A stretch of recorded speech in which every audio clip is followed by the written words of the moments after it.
ओम नमः शिवाय। आज कश्मीरिया 12 में आप सभी लोगों का स्वागत है। आइए सुनते हैं श्रवण महात्मा की कथा अध्याय 9। तो दोस्तों आप लोग इस वीडियो को एंड तक जरूर देखिए। एक समय कैलाश पर्वत पर माता पार्वती ने भगवान शिव से कहा, हे महादेव, आपने श्रावण मास के व्रत और पूजा का महत्व अनेक प्रकार से बताया। अब कृपा करके ऐसी कथा सुनाइए जिससे यह ज्ञात हो कि जो व्यक्ति स्वयं तो भक्ति करता ही है, साथ ही दूसरों को भी धर्म के मार्ग पर चलने की प्रेरणा देता है, उसे क्या फल प्राप्त होता है। भगवान शिव मुस्कुराए और बोले, हे गिरिजा, ध्यानपूर्वक सुनो। यह कथा केवल एक राजा की नहीं बल्कि उस प्रत्येक व्यक्ति की है जो अपने जीवन को धर्म, दया और भक्ति से प्रकाशित करता है। बहुत समय पहले अनंतपुर नाम का एक विशाल और समृद्ध राज्य था। वहाँ धर्मवीर नाम के राजा राज्य करते थे। वे न्यायप्रिय, दयालु और प्रजावत्सल थे। उनकी प्रजा बहुत सुखी थी। खेतों में भरपूर अन्न होता था और राज्य में किसी प्रकार का भय नहीं था। एक वर्ष राज्य में लगातार 3 वर्षों तक वर्षा नहीं हुई। नदियां सूख गई, तालाब खाली हो गए, पशु पक्षी प्यास में व्याकुल होने लगे और किसान निराश हो गए। प्रजा राजा के पास पहुंची और बोली, महाराज, यदि शीघ्र ही वर्षा नहीं हुई तो हमारा जीवन संकट में पड़ जाएगा। राजा धर्मवीर अत्यंत चिंतित हुए। उन्होंने अपने राजपुरोहित, विद्वान, ब्राह्मणों और ऋषियों को बुलाकर उपाय पूछा। तभी एक महर्षि ने कहा, राजन, आने वाला श्रावण मास भगवान शिव को अत्यंत प्रिय है। यदि समस्त राज्य में श्रद्धा और नियम पूर्वक श्रावण व्रत, रुद्राभिषेक, शिवलिंग पर जलाभिषेक, बेलपत्र अर्पण और ओम नमः शिवाय मंत्र का जाप कराया जाए तो भगवान शिव अवश्य प्रसन्न होंगे। राजा ने उसी दिन घोषणा कर दी कि पूरे राज्य में श्रावण मास के प्रत्येक सोमवार को विशेष पूजा होगी। किसी पर कोई बाध्यता नहीं होगी, पर जो भी श्रद्धा से भाग लेना चाहे उसका स्वागत होगा। गरीबों को पूजा सामग्री निःशुल्क उपलब्ध कराई जाएगी और भूखों को भोजन कराया जाएगा। सावन का पहला सोमवार आया। प्रातःकाल मंदिरों में घंटियां की मधुर ध्वनि गूंज उठी। स्त्री, पुरुष, वृद्ध और बालक सभी स्वच्छ वस्त्र पहनकर शिवालय पहुँचे। सभी ने गंगा जल, शुद्ध जल, दूध, दही, शहद और बेलपत्र से भगवान शिव का अभिषेक किया। पूरा वातावरण हर हर महादेव के जयघोष से गूंज उठा। राजा स्वयं ही साधारण वस्त्र पहनकर मंदिर पहुँचे। उन्होंने किसी राजा के समान नहीं बल्कि एक सामान्य भक्ति की तरह भगवान शिव की पूजा की।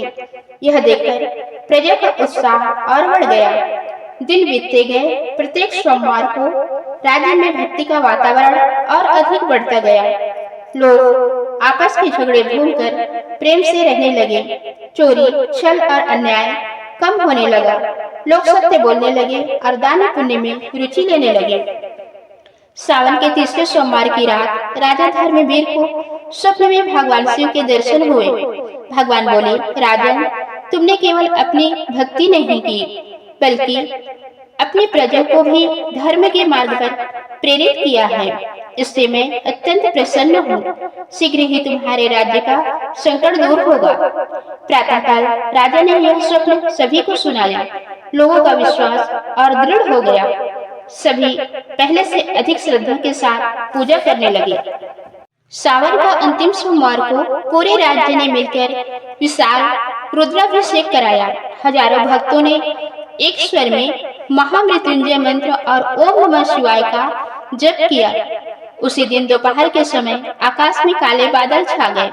तेज वर्षा प्रारंभ हुई। सूखी धरती तृप्त हो गई। नदियां और तालाब भर गए। किसान आनंद से झूम उठे। राज्य में फिर से हरियाली लौट आई। खेत लहलहाने लगे। पशु पक्षी प्रसन्न हो गए। प्रजा ने भगवान शिव के प्रति कृतज्ञता व्यक्त की। कुछ समय बाद पड़ोसी राज्य का एक राजा जो अहंकारी और अत्याचारी था, अनंतपुर पर आक्रमण करने आया। उसकी सेना बहुत बड़ी थी। धर्मवीर की सेना संख्या में कम थी। युद्ध के पहले राजा धर्मवीर ने भगवान शिव का स्मरण किया और प्रार्थना की, हे भोलेनाथ, यदि मैंने निष्काम भाव से आपकी सेवा की है और प्रजा के कल्याण का प्रयास किया है, तो आज हमारे धर्म और सत्य की रक्षा कीजिए। कथा के अनुसार उसी समय एक सेना में भ्रम फैल गया। उनके रथ दलदल में फंस गए, घोड़े भयभीत होकर भागने लगे और सेना का मनोबल टूट गया। बिना अधिक युद्ध किए ही शत्रु राजा ने पराजय स्वीकार कर ली। उसने धर्मवीर के चरणों में गिरकर कहा, महाराज, मैंने अहंकार में आकर आप पर आक्रमण किया। अब मुझे समझ आ गया है कि भगवान शिव की कृपा से बढ़कर कोई शक्ति नहीं। राजा धर्मवीर ने उसे क्षमा कर दिया और कहा, सच्चा विजेता वही है जो क्षमा करना जानता है।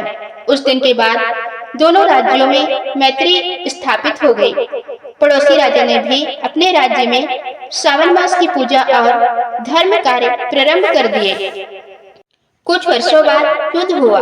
उन्होंने अपने योग्य पुत्र को सौंप दिया और श्रम वन में जाकर भगवान शिव की आराधना करने लगे। जीवन के अंतिम समय में उन्होंने निरंतर ओम नमः शिवाय का जप किया। कथा के अनुसार भगवान शिव अपने गणों को भेजकर उन्हें अपने धाम में स्थान दिया। उनकी युगों तक बनी रही और लोग उन्हें एक आदर्श धर्मनिष्ठ राजा के रूप में स्मरण करते रहे। भगवान शिव ने माता पार्वती से कहा, हे देवी, जो व्यक्ति स्वयं सावन मास में श्रद्धा पूर्वक व्रत, जप, दान और शिव पूजन करता है तथा दूसरों को भी धर्म और भक्ति के लिए प्रेरित करता है, उस पर मेरी विशेष कृपा होती है। उसके जीवन के संकट दूर होते हैं, परिवार में सुख शांति आती है, समाज में सम्मान मिलता है और अंत में उसे उत्तम गति प्राप्त होती है। माता पार्वती ने प्रसन्न होकर कहा, नाथ, यह कथा अत्यंत प्रेरणादायक है। जो भी श्रद्धा पूर्वक इसका श्रवण या पाठ करेगा, उसके मन में भक्ति, दया और सदाचार की भावना अवश्य जागृत होगी। भगवान शिव ने कहा, सावन मास केवल व्रत रखने का नाम नहीं है, यह अपने मन को पवित्र बनाने, क्रोध, लोभ और अहंकार का त्याग करने, सत्य, करुणा का पालन करने तथा समस्त प्राणियों के प्रति प्रेम रखने का अवसर है। जो भक्त इन गुणों को अपने जीवन में धारण करता है, वही वास्तव में मेरे प्रिय भक्तों में स्थान पाता है। सावन मास में भगवान शिव की श्रद्धा पूर्वक पूजा करने से जीवन के संकट दूर होते हैं। जो व्यक्ति दूसरों को भी धर्म और भक्ति के मार्ग पर प्रेरित करता है, उसे पुण्य प्राप्त होता है। अहंकार का अंत और विनम्रता का आराम ही सच्ची विजय है। दान, सेवा, सत्य, करुणा और क्षमा शिव भक्ति का प्रमुख आधार है। निष्काम भाव से की गई शिव आराधना अंततः भक्त को सुख शांति और मोक्ष का मार्ग प्रदान करती है। तो दोस्तों, ये थी आज की वीडियो। उम्मीद है आपको जानकारी अच्छी लगी होगी। धन्यवाद।